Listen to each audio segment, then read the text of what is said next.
Hello, everybody. It's Larry Johnson, your host for Eight Principles Voices. And we have another really great session today for you, and I'm really looking forward to it. We're going to be interviewing Jake Ibbetson, who's the head of Veritas Christian Academy. And that's someplace in Missouri, and he's going to tell us exactly where it is. But I met Jake recently at an event in Southern California, and I was taken with two things. He was in this country from Australia, and he was also head of a Christian school. Kind of an unusual combo, I think, for the Midwest. But I'm going to give him a chance to explain that, how he came to do this. So, welcome, Jake. Thank you, Larry. Pleasure to be here. Yeah, Thanks for having me on the podcast. you're well. You noticed that Aussie accent; it came through immediately. Well, So, how long have you been in this country, Jake? since 2012, so I'm pleased to hear that I still am holding on to my roots and my accent. Well, that gives you some distinctiveness, actually. So, and what brought you to the United States? That would be a girl. You know, it's usually a girl or a job, and for me, it was a girl. So I met my wife, who is from this part of the world. She was in Australia for a little bit, and we happened to meet, and then, as they say, the rest is kind of history. So yeah, we dated across an ocean for a while, and then we got married, and I moved here in June of 2012, got married in July, and then started working here at the school in August. So Well, that was um, boom, boom, boom. So, what were you doing in Australia for work? yeah, yeah. So I was teaching in Australia, and we actually met. My wife was doing some teaching over there, and she ended up in the classroom next door to me. So that was just a Ah, little bit of serendipity there. So yeah, so education's, I'd say, probably my third career. I started in finance. I worked in travel for a while, but then settled into education, and have been doing that now, probably going on 20 years. well, that's an interesting progression, but those other steps were pretty brief. You started out in finance. Um, that's where everyone thinks they're going to make a bundle really quick, and they discover how totally boring it is and how much time is required. Am I describing it right? Well, 100%. So two things. One, so I worked in fund management and happened to be doing that during the dot-com boom and subsequent bust. So, the earning of the buck, everyone earned a buck, but then they lost $2 when that all went down the drain. And then yeah, to the point about it just being boring, I couldn't handle being in the office every day, and I really wanted to be out. And so realized that probably that kind of career wasn't that consistency of a career wasn't something that I was looking for. So I traveled Well, around the world and then thought, hey, well, I like this travel thing, so why don't I do something that gets me cheap travel around the world? So I did that for 3 or 4 years. so did you Uh, were you a travel agent, represent an airline? How did that work? yeah, I was a travel agent. Okay. But then I saw that the internet was probably going to take my job, so thought it was best to get out of that industry. Well, that was my next question because I remember the bad old days when one really needed an agent to go through and navigate all that. You didn't. Yeah, absolutely. I mean, I used to hand write airline tickets for people. Now, there you go. You're older than you look, Jake. I tell you. Well, the um, very end of that period of time, yeah. okay, well, I definitely remember handwritten with the Yeah, like the paper that carbon paper or whatever it is. was Yeah, all that's in right. there. And Yeah. then if you had to make changes, you did these little paste-ons over it and all the white to get it done. And better have your flight Those were the good old coupon. days. Good old days. Well, part of the good old days was there was zero security. You simply walked Right. on. I'll never forget my very first flight. I was what, 13, 14 years old. Um, no security, steps right up. And of course, everyone was dressed to the nines. I had my sport Yeah. jacket and loafers on, and then I'll really date myself, Jake. A four-engine Lockheed Electra. Okay. Okay. All right. That is going back. Mm-hmm. Yeah, that was just before they all went to jets. And Right. but but yeah, there's a difference there. Oh, like it's another world, you know. But anyway, so you got out of the travel, and what motivated the education piece? That's kind of a leap, you know. Yeah, it was. The piece of the puzzle that I haven't shared there is I was really heavily involved in my church in youth ministry. Ah, And so okay. spending a lot of time working with kids, we youth group in Australia is typically on a Friday night. So we'd have Friday night Mhm. youth group, Sunday church, Bible study groups meeting. And so I just loved working with kids and thought if I want to do this, then I should probably formalize it. So I went back and did a very brief teaching degree and managed to find myself in a classroom. And really, I've been in education ever since. So, did you go into public or parochial private education when you were for, A little bit of both. So my first couple okay, of years, I bounced around. Essentially, you pick up a lot of maternity leave positions in Australia when you were first starting out. It's kind of one of the natural progressions. But then when I landed my first permanent position, that was in a Christian school. okay, all right, Yeah, yeah, that's the school where I met my wife. Yeah. um, filling in for an established teacher coming in mid-year, that's not easy. That is not easy. No, it's not. But I mean, when you're young, you don't know what you don't know, so you just jump in there and do You it, don't and know what you you have don't fun with the know. kid. Well, I've had when I was in grade school, and then I had a couple of those examples where the lady was on maternity leave, and you're like, so what's he going to be like? Well, I don't know. Right. And then of course there was the inevitable period where you were tested, um, to see how much of a control you're going to exert over the thing. And I always welcome the control because, when I was in grade school, I was often the one that was being hazed of one kind or the other. And I was like, okay, I hope this guy has some real strength here. So I Right. can get this done. And, and usually if it was a male, that was the case. Well, I was going to say that's the other thing. I worked in sort of fifth grade, sixth grade, beginning of middle school, and so for a lot of these students, I was the first male teacher that they'd had, just because typically elementary teachers are female Female. on by and large. So, I think I just had that advantage. It's probably one way to say it, right? But you just had to, Yeah. you could have a connection, particularly with the boys. And we all know that, most of the discipline issues in school typically is with boys. And so to be able to build those relationships with them, it just helped. Mm. It helped that Well, helped them. and the male teachers I knew in grade school and junior high usually had the name coach attached to them. They were also coaching in one of the athletic teams, and then of course the vice principal was also a coach, and the vice principal in a high school is the muscle. He's the enforcer. He's the heavy, yeah. He's the heavy. When you get called into his office, okay, here we go. All right, so you got to this And every country. school Go has ahead. those people, right? So it's Oh good, yeah, you've got to have them. You've got to have them. I'll tell you a little story. When I was in high school, I guess, yeah, I was in high school, and there was another a boy there with the very same name, Larry Johnson. Only his middle initial was different than mine.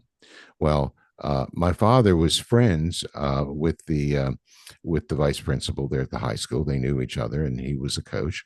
Well, and this is pre everything. Okay, so this other guy was a bit of a, shall we say, a problem. So he didn't show up one day for school, and so you know. Mr. Coach Martin is just looking at us. He picks up, he calls my mother because he sees the name. I was there, but he calls the wrong number.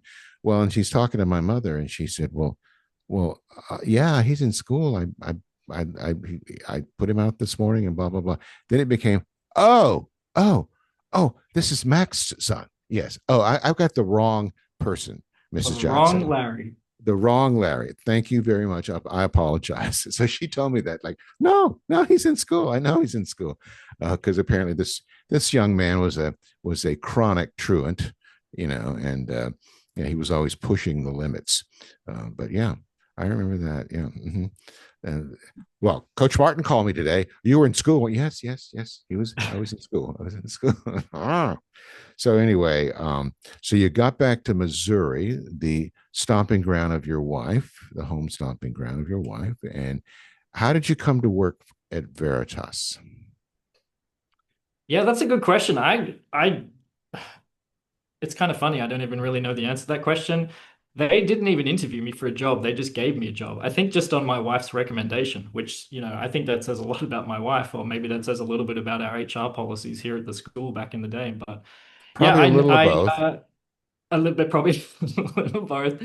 Yeah, so she just, she told them, "Hey, I'm bringing this souvenir back, and he needs a job.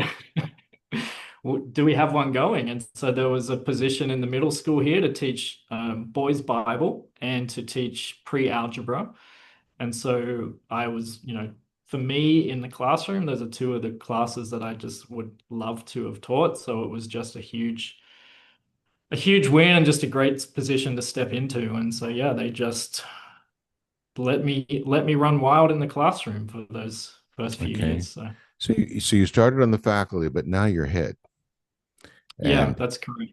So very after a few different years, job. they asked me to be the principal, and then Okay. of the middle school, and then I'm in my fifth year now as the head of school.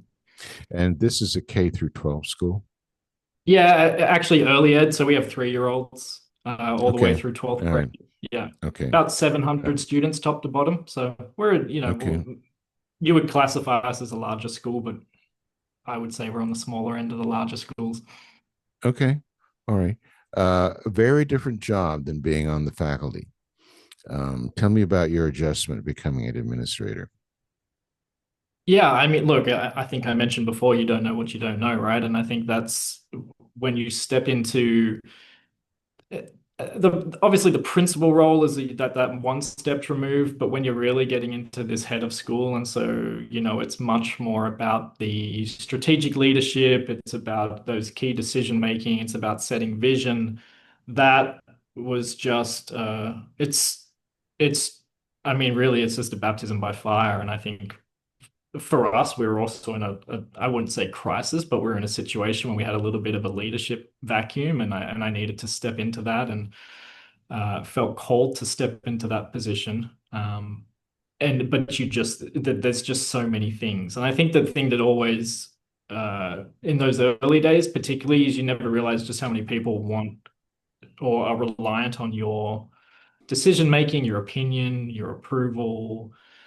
And so I think, as someone who never really in the classroom asked for a lot of help or needed the input of other people, it always felt interesting that people would come and be like, well, they need someone to make the decision. And which I don't, now in saying that, I don't love that as a model, right? You want to empower people to be able to have the confidence and the clarity to make that decision for themselves. But we weren't in that position when I stepped into this role. Okay. Well, I want to explore that for a minute because I've known a number of heads of private schools, preparatory schools, uh, primarily either evangelical or Catholic schools that are headed by a layperson. So, in my view, leadership is establishing a specific direct vision and then proceeding to implement it using your governing board as support and guidance. That's how I view it. Now, I kind of think you do too. We've had some Yeah. conversations. uh, I've also met the model where the person is an administrator, not a leader, so they end up and they get what's the word, pistol whipped by their board, uh, Right. because they've not exerted leadership. They've got the wrong people on their board. Tell me about your board and how you've interacted with them, and what your relationship is with them. Yeah, look, I think you're right in terms of those. Those are really the two models. I think there's the one model that everyone wants, but then there's the reality that people are living in. I think for me, the good thing about our board is that, prior administrators had worked hard on establishing that governance model, right? So Mm-hmm. I think they have always wanted to operate outside of the operational, outside of getting their hands dirty. Unfortunately, though, when boards do get in there, usually it's a result of, like I said, there's some kind of vacuum or it's not happening. Or perhaps it's not, if the board hasn't understood what their role should be, then it gets into that. But in our case, really, we had a board that was too involved because they had to be involved because we were just in need of some that stability and that leadership. And so I see. for me to step into that, part of that was to help them and to understand their role is to not live in operational matters. And they were frankly that, these are people that are incredibly generous with their time and in most instances have their, a proper career that they're working, Yeah, a that day is job. taking their time. Right. Yeah, they've got the day job. And so they don't want to be spending hours a week dealing with these things. They want to Hmm. be able to have confidence in the person that does and be able to hold them accountable to that. And I think that's been really the blessing of my time with my board is we've, just had that good relationship and just continue to understand how each other works and understand what each other's roles are. And I think we work hard to keep those delineations between the two because that's, Hmm. when the head of schools get frustrated, like you said, they get frustrated when they get pistol whipped or they get painted into a corner or they get pressured to do something that they know is not someone else's decision to make. And Hmm. so that's constantly the conversation with my board chairman and just helping each other know what is needed of each party and things like that. So Hmm. Well, so so yeah, I there's mean, go on, sorry. no, I was going to say there's a healthy give and take here, and apparently your chair and other members respect that in you. They're looking for leadership in you. As you said, they have something else to occupy their time other than focusing totally on the school, which I don't think is a healthy thing, as you might imagine. They got too much time on their Right. hands, quote unquote. Now, how many board members do you have? Currently, we have eight. Okay. Uh, And so four of those have just come on in the last 3 to 4 months. So cool. we're operating with a pretty lean board for a while. Policy says we can have anywhere between 3 and 9, and so we were at the lower end, and now we're back up towards the higher end, which is good from a just that sustainability piece because Oh, yes. they have term limits, and so I have a couple rolling off next year, so we're going to need to Yes. continue Yes. continue Now, to replace them. these the relate. What's the relationship with these people in the school? What I mean by that is, are they all parents? They alumni? They people from the community? What sort of relationship with the school do they have? Otherwise, Yeah, so the majority of them are parents of current students, and a handful of them are parents of graduates. So they okay, started their board term when their children were still here. Their children have since okay, graduated and they've continued on in their service. okay. All right.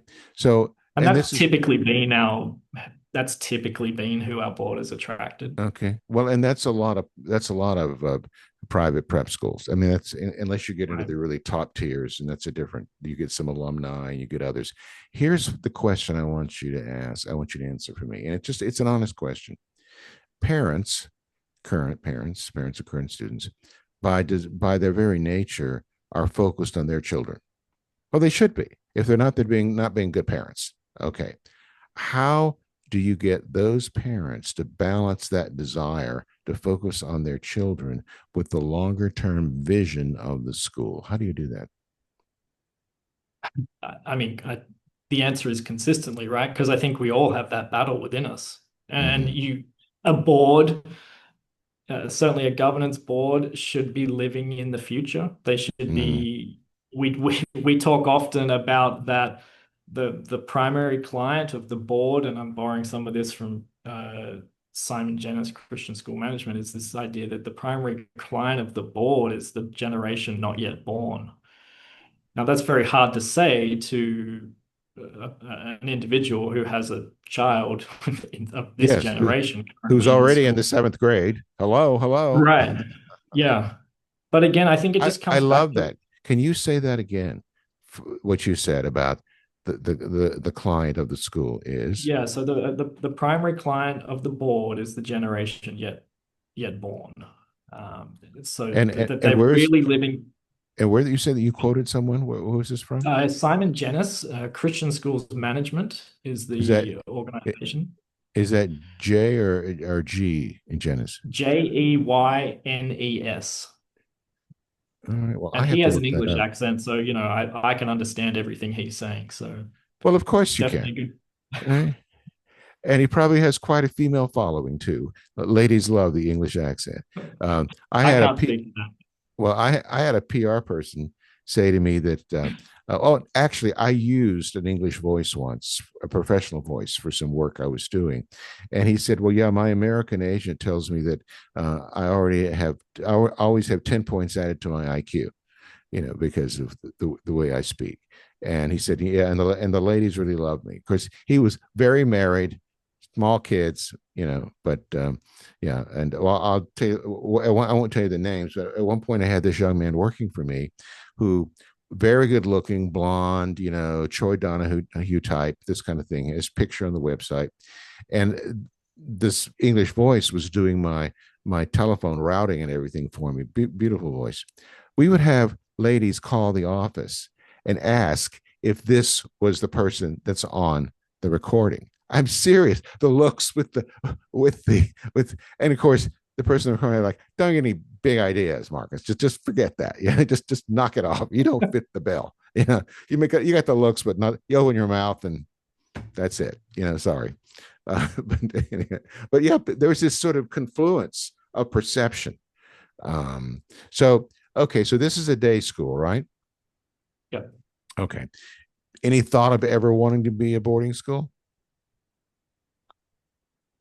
Look, I think there was conversations about that maybe 5, 10 years ago, but we don't have the infrastructure for it. We don't really. Would we have the draw? I'm not sure, right? I mean, a Mm-hmm. suburban school outside of St. Louis. I mean, we have a handful of international students that come here. Typically, they come from Korea or China because we have had some established relationships. We have some, families in the community. We have a decent representative of those nationalities in the community. So we have a little bit of that. I'm just not sure if that's a direction that we will be heading. Okay. So you say you're suburban St. Louis, Yes. Midwest. That's pretty vanilla, Jake. So, and I say that in a good way. I mean, it's just like this is where you are, um, Right. and this is a Protestant evangelical school. Do you have any Catholic students at all? Yes, we do. Yeah. Okay. So we're non-denominational. So we have partnerships with probably around about 80 churches are represented through our student Oh, body. okay. And yeah, and so we have Catholic students here as well. And so and look, we also there's some Catholic high schools in the area, and so you sometimes get, part of the requirement is that there's a pastoral reference, and sometimes you get, you know, some of the priests at Catholic churches don't want to sign them because they would rather see their students or their congregation go to the Catholic school, but other times they're happy Mm-hmm. with that. They're getting a Christian education. Mm-hmm. Yeah, so no, we I'd like to say we cast a wide net, but that doesn't mean we're not firm in our convictions or what we stand on particular matters. We try to be Mm-hmm. really clear on that. So, Uh, so fifth year, where do you want the school to be in your 10th year, presuming you're still there? yeah.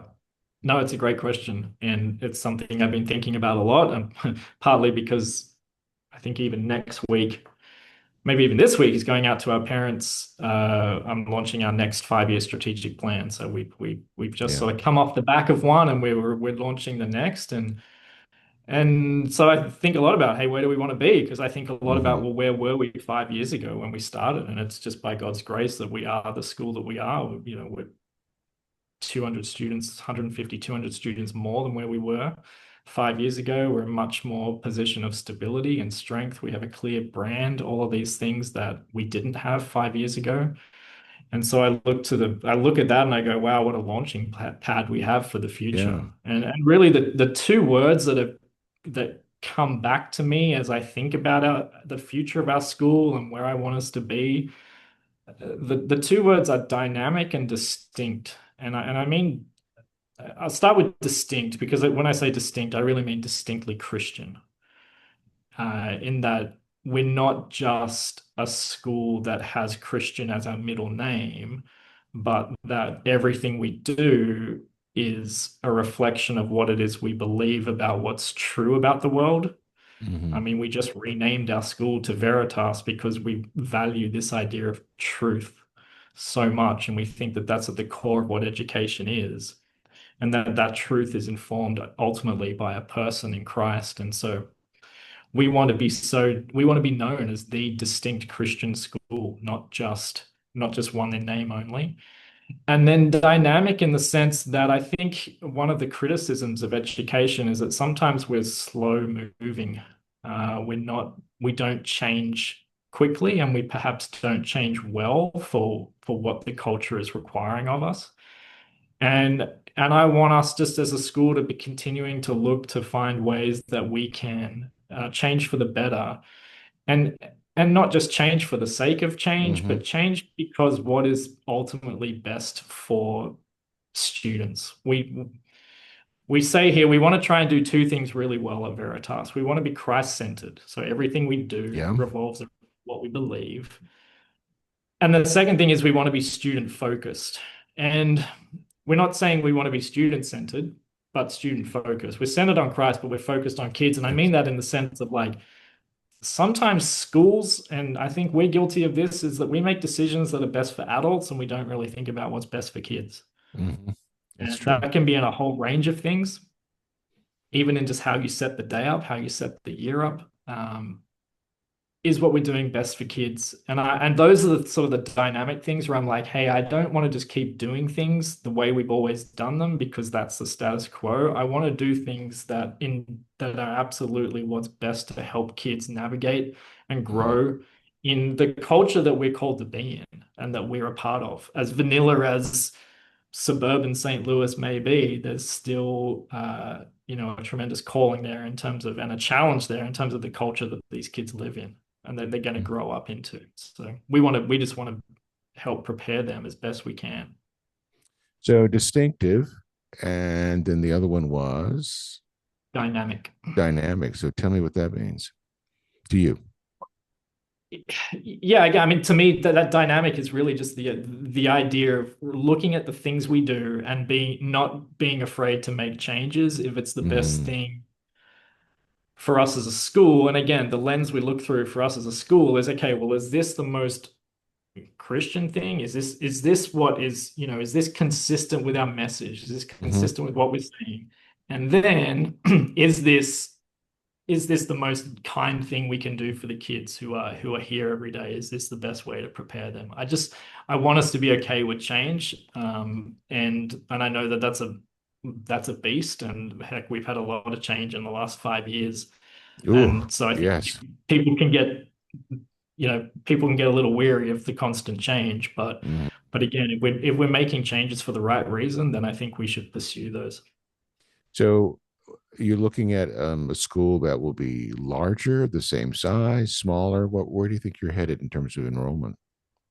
We have capacity for, we're at 700 now. We have capacity for 900 students. Um, but a lot of that capacity right now is in the high school. We just, in terms of just where things lie, we've got our elementary is pretty close to full, which is great to have that base. Um, we have room for probably that 150 kids in the high school, which Okay. is something that we're just really kind of building towards and really trying Hmm. to grow our presence here. So yeah, I think that's, if I put a number on it, that's the vision for it. But I also trust that that enrollment number takes care of itself when you are consistent with your mission of your school and you produce consistent results in terms of the people we graduate, the impact it's having on families. That that yeah, there's things that we need to do, but we just do what we can do, and we trust that the people will come. Well, that's really pretty good, actually. If you're doing the right things, you really don't have to be all that focused on growing. It's like the fundraising. We can talk about that in a minute. But I'm really anxious to know what was the name of the school prior to the current name. Take your pick. There's been a handful. So we're 45 years old. I think we've probably had five or six different names in that time. Tell me, We tell me about that. yeah. Because So changing a name is a big deal, Jake. right, and part of part of it is the name that we've had, and part of it's the name we've been given. And so we were originally started as Living Word Christian School. When we opened our high school, the high school was named Christian High School. Just that. That was just that.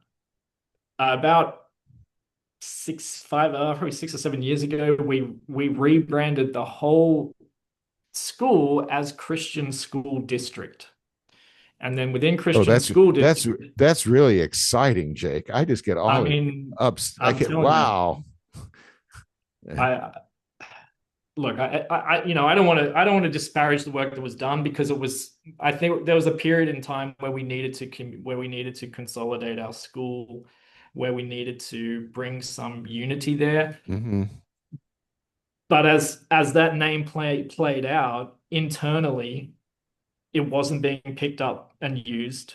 Students couldn't say what if you asked the students, hey, what school do you go to? Some would say Christian, some would say CHS, some would say Living Word. We had Living Word on the building, we had Christian High School on the building. So we didn't even know what our name was. How would we expect people in the community to know what our name was? So And are then the you news, are you telling me you had to consult the incorporation papers just to make sure say that again. you had to consult the incorporation papers just to make sure? Right. Yeah. Just yeah, what exactly did we set up here? Mhm. So yeah, so we had this confusion internally, and then we had this confusion in the marketplace because people would call Oh, us up and they'd be like, well, we'd say, kids or families would say, where do you go to school? Christian school district. And the next question was, which Christian school district? And it's like, well, no, the Christian school district. So no. that there's confusion there. And we weren't really a district. I mean, we had two campuses, but you weren't bound by any geographical, element in the same way that you may Yeah, be in a public school district. that So we were hardly adding qualifies complexity. as a district. No, it doesn't. Right, right. And I think there was a look when it came about, I think there was a vision perhaps for us to have multiple campuses, multiple schools, so you could see the direction. But again, we weren't in that place and that wasn't what was being communicated. And so so it was 2 years ago where we just said, hey, we're going to do this properly. I know it's a risk. I know we just did it 6 years ago, but we're going to do it again and we're going to do it once and for all. And so we worked through a process. We did have some outside people help us with that and we both went through the name and the brand and we launched Veritas Christian Academy really at the beginning of last school year. And I mean, and it's amazing. It's amazing for the transformation that's happened. I think, just the clarity it's brought to us, the clarity it's brought in the Mm. marketplace has been huge. And yeah, it's hard to think of us as anything else other than that. Well, it's, it does work, by the way. It makes you distinctive. You have a brand now. You're not the XYZ Christian school, Right. when there are a lot of those. And it has a certain feel, and it's something that speaks to who you are. And by the way, you probably know this because you're an Australian. You might not know this, but the when Harvard and Yale were first founded, I'm a Yaley, by the way. Yale was Yep. founded in response to the fact they didn't feel that Harvard was doing a good enough job training ministers. Okay, Yep. and of course, that was several hundred years ago. And the seal at Yale is Lux at Veritas, light and truth, which, and the president that was there when I was there was the first lay president of the university ever. They were all clergymen before that. I thought that was interesting. So you're picking up on the same thing. And there are a lot of people, myself included, that would say my alma mater sort of drifted from their original mission just a wee bit. Um, Right. but Yeah. And Absolutely. And I think, I mean, that Harvard's motto is Veritas, right? I mean, so I think Yes, it that's is. still on Mm-hmm. the deal. And so, And yeah, but that's the beautiful thing about the name, Larry, is what we wanted to do is that word tells a story, right? mm-hmm. Like what led us to the name was that question that Pilate asks Jesus when he's standing before him. He asks him, "What is truth?" And What I'm is like, well, truth? what? Now that's in response to Jesus just saying that, I have come and I'm going to testify to the truth. So so he's recognizing himself, and the chapter before he just said, those pretty revolutionary words that I am the way, the truth, and the life. Yes.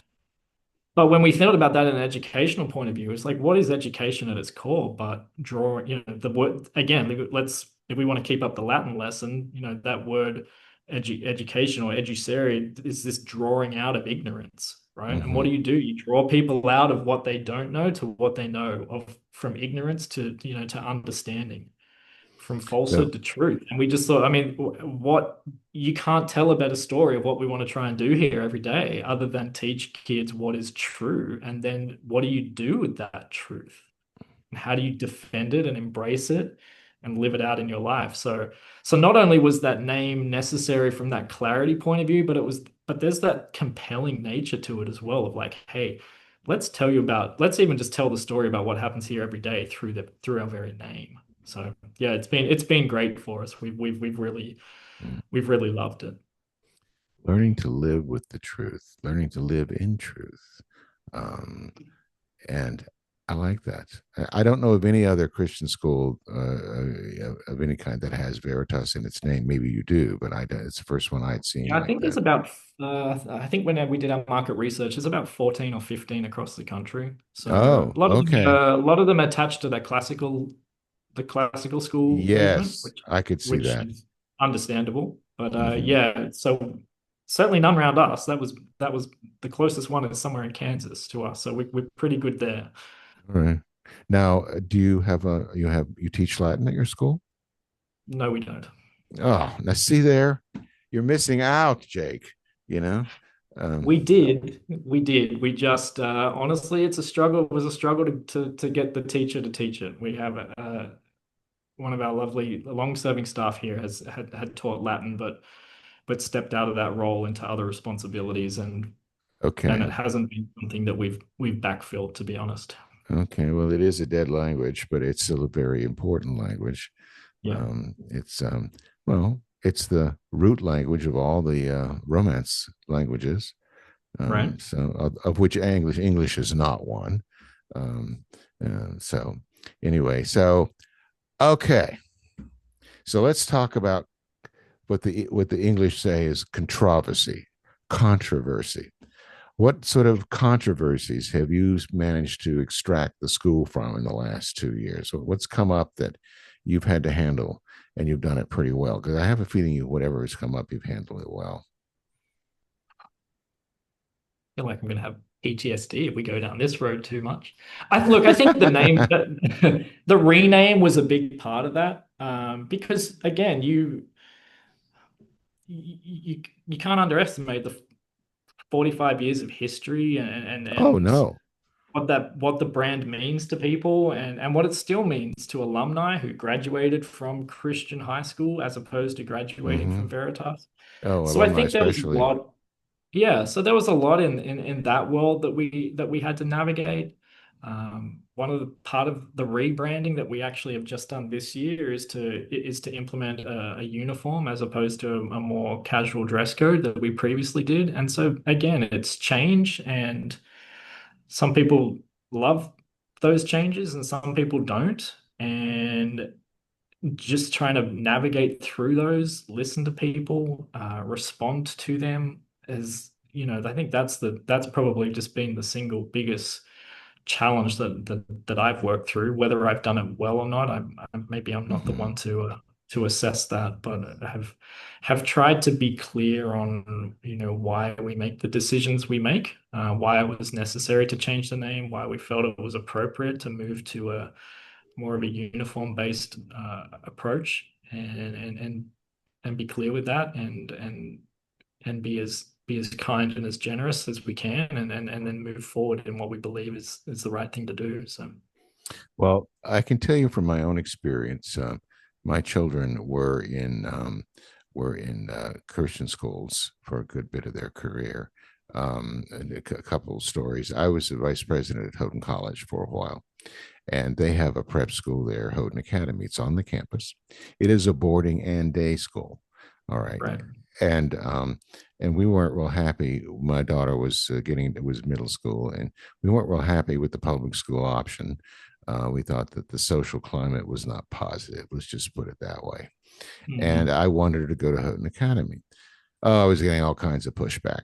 Now, at that time, and I think it's still the case, Houghton Academy did not have a uniform. It was pretty casual, but it was very aggressively competitive and academic. And this was like the very early 2000s. All the students had a laptop. Did I tell you where we are Right. here? Okay. Okay. And so I said to her, Mary, you have a choice. You can go to Houghton Academy, or the only other option I would consider was a school by the name of Immaculata, which is still a bona fide certified all girls convent school. Okay. And the order that runs it is very traditional, and they don't brook any nonsense, and no makeup, no anything. So this is the way I pitched it to her, Jake. I said, so Mary, you got a choice. You can go to Houghton Academy, or Sister Godzilla is waiting. And that was enough to say, okay, maybe Houghton isn't such a bad option after all. It isn't. So, and it goes back to they went to another school, and unfortunately, the other school, which was a good school, they wanted to always waffle on this line of a uniform. I say it's either a uniform or it's just street clothes. Don't try to create a uniform from street clothes, because if you do that, Right. you're going to have a mess. And that's exactly what it was. It was it was a moving target all the time, Yeah. and that gets expensive for the parents, Jake. You know, now where we were living, there was a pretty good concentration of Catholics, and so there was a very good market for used uniforms. And each of these Right. schools had their own uniform. It was very easy to go and buy the used uniforms, and it was really quite economical. But if you're having to buy new stuff all the time to meet a kind of a moving target, it really got annoying. I hope you've gone to a bona fide uniform that they can actually trade in for something else. Right. Yes. Yeah. But Good. partly for that reason, right? So, Okay, good. Well, and I can see why the uniform, because when you don't, I mean, you're probably appealing pretty much to a upper middle class base, would be my guess. yep. And we're talk about that in a second. But without the uniform, especially for the girls, even to the boys to some extent, there's this one-upsmanship and the fashion clothing and the this and the that and all this kind of thing. So that gets to be really, kind of obnoxious after a while. So tell me, I'm sure you're tuition driven at this point. Um, any plans to develop an endowment or become more independent of the tuition? Absolutely. Yeah, no, I think we're really in this phase. When we think about this, we talk about this last 5 years of that sort of the strategic planning. I think a lot of that was about stabilizing some things. And I think Yeah. now we're in that position where we have some stability. We have a story, and now it's about really honestly, I feel like it's about growing up.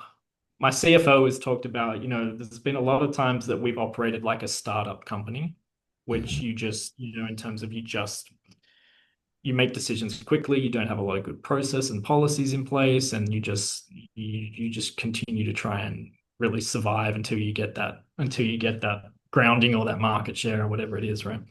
Whereas I think when you're talking about an institution that's fairly well established, then when it comes to things like that, you want to have sustainable policies in place so that you can, again, like I said, with the role of the board is that we're going to be here for the generations to come. And so I think that's a big part of what we're looking at. A big part of our strategic plan is like, how do we do two things? One, how do we make sure that, tuition, that hard revenue numbers are funding the cost of education? Hmm. And then how are we using, development money strategically to invest in the experience that students are having here? And Hmm. part of that is things like endowments, and whether that be for financial aid, or if that's for, I think the other big piece for us is just knowing that the realities of the workforce is changing, and particularly in this industry, there's just not as many people looking for jobs or desiring to go into teaching.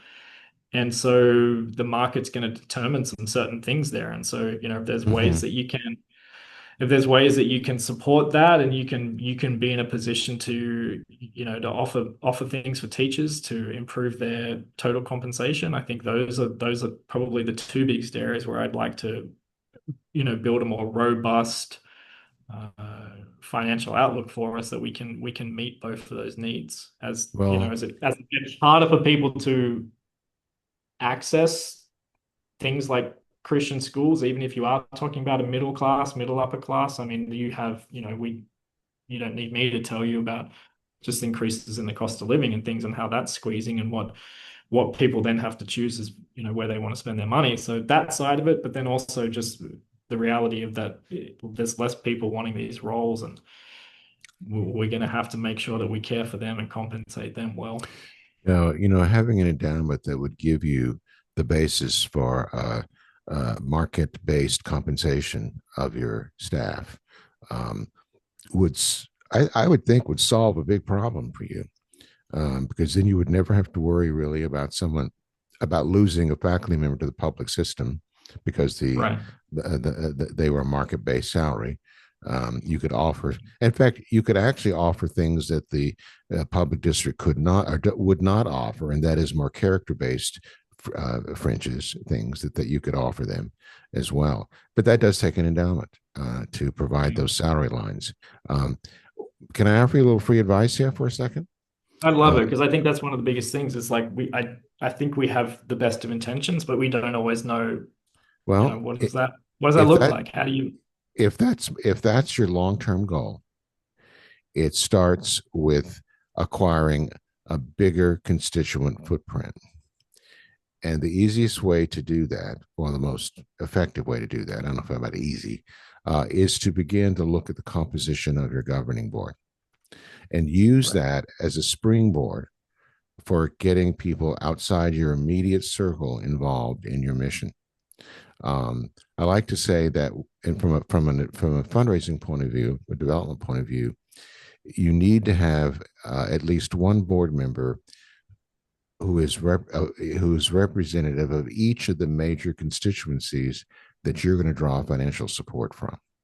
So obviously, current parents is a piece of that. Alumni are a piece of that. Um, Former parents are a piece of that. But another piece of it that's often overlooked is that you are what's the word I'm looking for? Um, anyway, a school that has a very particular profile. You're not your generic school. Okay. So there are people out there who naturally would gravitate to you if they had the opportunity. And so that's going to be, I would believe, your number one fundraising. I don't know about challenge, but certainly focus is to begin to identify and engage some of these people that naturally would support you. Uh, and that's where I think I would start. It's not an How do you overnight feel like you thing. go about engaging with them, or even identifying them? I think this is always like, okay, I'd love to. I just don't necessarily know Well, here's the mechanic. You want who you to. want you want some ABC mechanics. Here's how you do it. All right. You said how many churches are involved with you? About 85. That is a big number. Well, where I would start, would I begin to go to your current board, and you're going to be brainstorming names, hundreds of names. All right. Then you're going to be looking at what the profile of each of those people. It's very time consuming to build this in the beginning, but it's all about networking. It's all about who you know. I don't have it in front of me, but Yeah, here it is.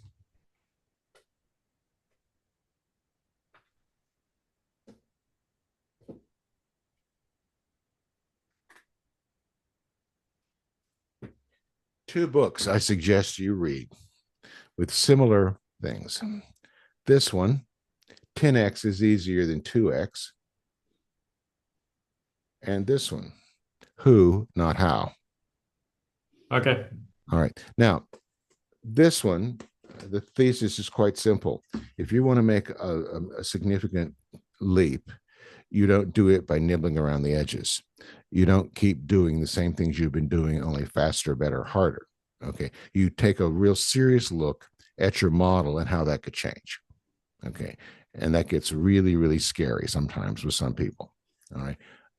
This one is, it's really about who you know. It's really about how you know what you want to do here, but you need to get the right people first. So, and not be too concerned about the how. And that's what I'm suggesting you do first is begin to do a series of networking over time where you are identifying people who potentially could provide a bigger constituency for you, a different constituency for you, and then how you would do that once you've identified names is you essentially network, you triangulate, and then you invite them to be a part of something. You engage them without asking them for money. Oh, please don't do that.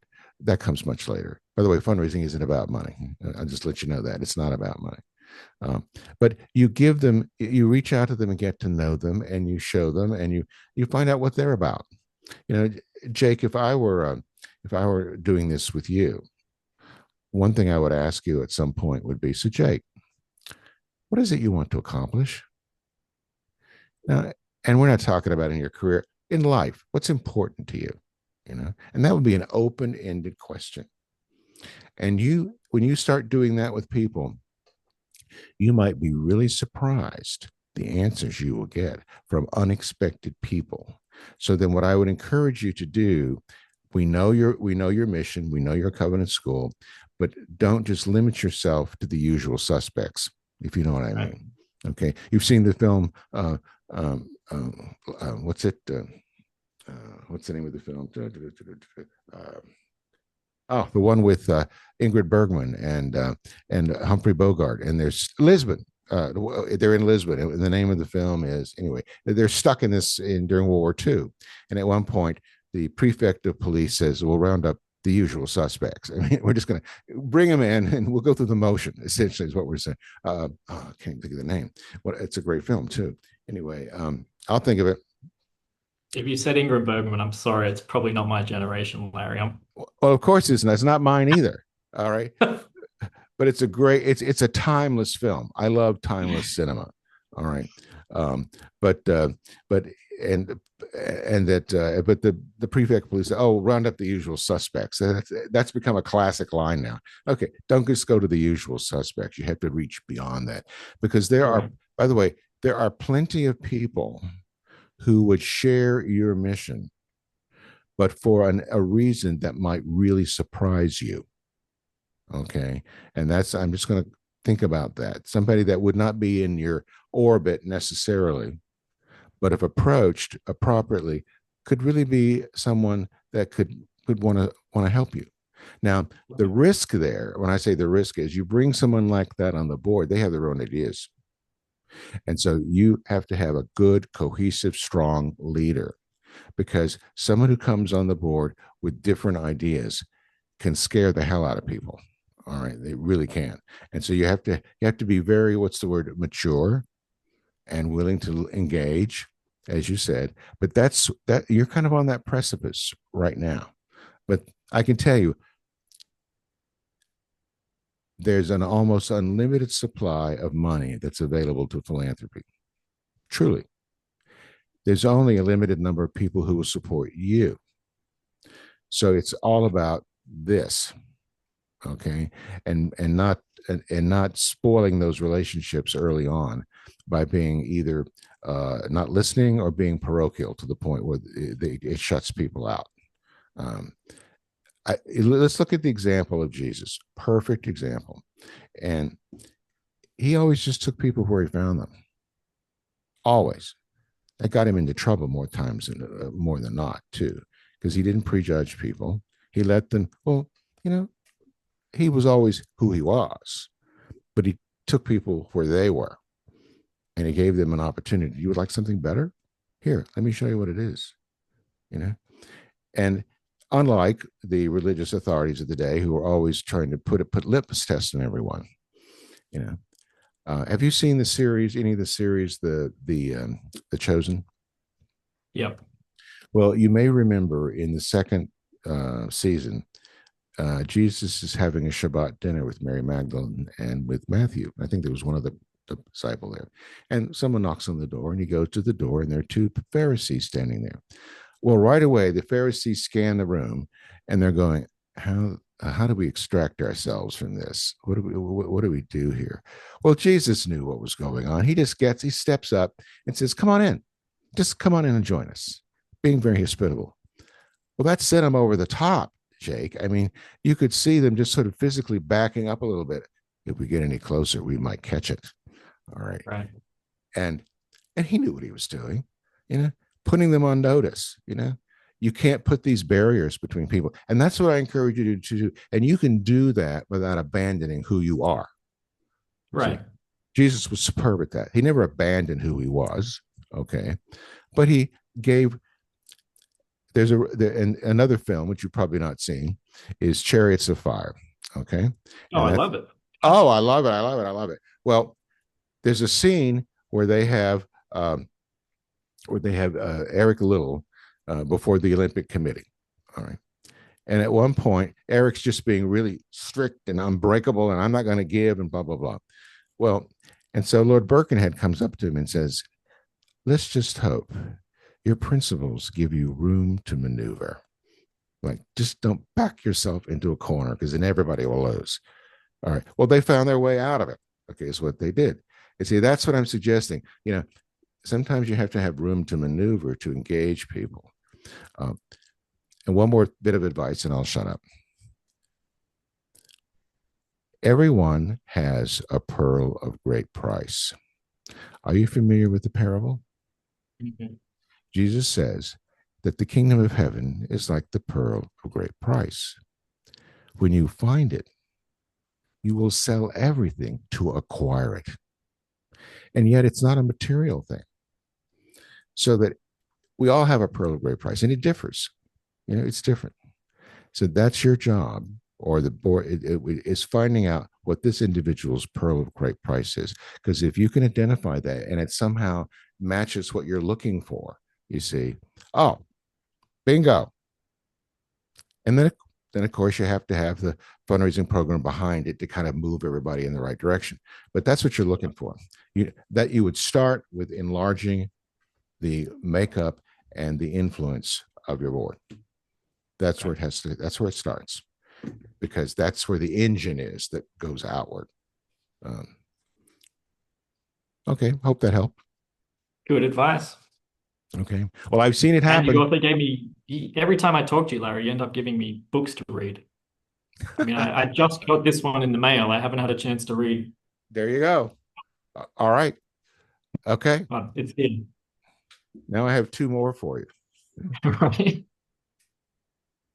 These are good, by the way. These are really good, and they're fast reads. They're fast reads. You know, they're not Dostoevsky or Tolstoy. Okay, Right. it takes Russian fiction. That takes a little longer, Jake. Just to remember Well, everyone's name in Crime and Punishment. You're not kidding. This has been delightful, Jake. Thank you so much for doing this. Anything else you just want to add? We can have you on again. Well, I appreciate the invitation. I don't think for now. Thank you for your wisdom and just the chance to share a little bit about our school. It's been a privilege. All right. Well, ladies and gentlemen, we have been having a wonderful conversation with Jake Ibbetson, who's the head of Veritas Christian Academy, and that is in suburban St. Louis, sorta, I guess. And I met him recently, and I was really taken with the fact, as I said, that he's an Aussie, come to the U.S., and now he's in a Christian school. I want to thank him again for doing that. I hope you've enjoyed it and spent a little bit of your time with us today. And stay tuned for the next edition of Eight Principles Voices.